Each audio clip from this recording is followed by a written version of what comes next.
Visual Aspects of Dyslexia by Professor John Stein is a very important book because, of course, it brings vision back into the conversation when it comes to reading. And even though dyslexia is generally agreed in the world today to be a language-based learning difficulty, we cannot ignore the fact that the only words we're reading are the ones showing up on our consciousness as photographed through the visual system.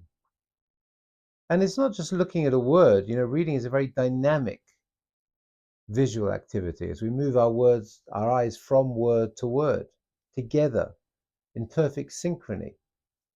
It's hard to think of another human activity where synchrony is essential for the quality of the output, where between two sides of our body, that we have to put both sides of our body in the same place, as it were.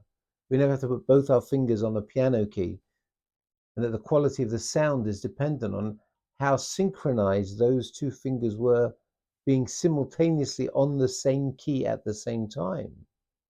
But if when we're reading, one eye is always lagging significantly behind the other, you don't have to be a brilliant scientist to understand somewhere the reader is going to pay a price. And this is so important when we think of the struggling reader.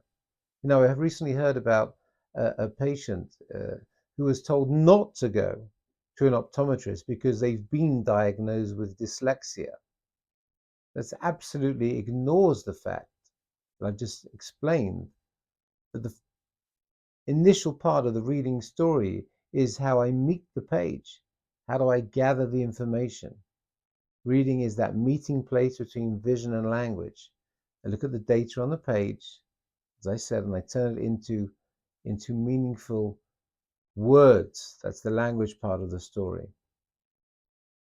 As optometrists, we need to help get the word out there that beyond checking ocular health and beyond checking if our patients can see clearly, we also have been trained to look at aspects of binocularity, accommodation, these things you learned about. We've all learned about them. Somehow they sometimes get left behind.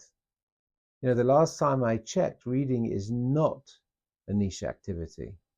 I can tell you that reading is one of the tasks which demands the highest visual performance. Who's not doing reading?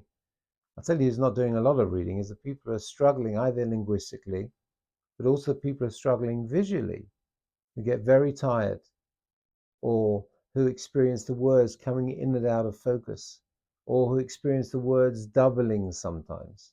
These people are not choosing to read.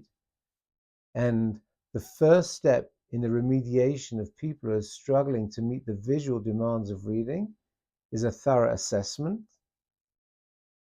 the ability to sympathize, describe, validate how they're feeling, and then ideally to provide them with relief, whether that's better ergonomics, book stand, the right glasses, and of course, optometric vision therapy.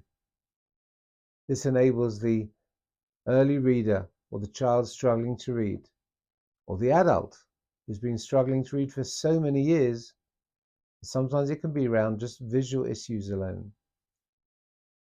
As optometrists, we're the only people on the planet who can actually assess whether or not our patients are meeting the visual demand of reading and get a semblance of how it's actually affecting the whole reading process. If these ideas resonate with you, then sign up to my newsletter and be part of the conversation.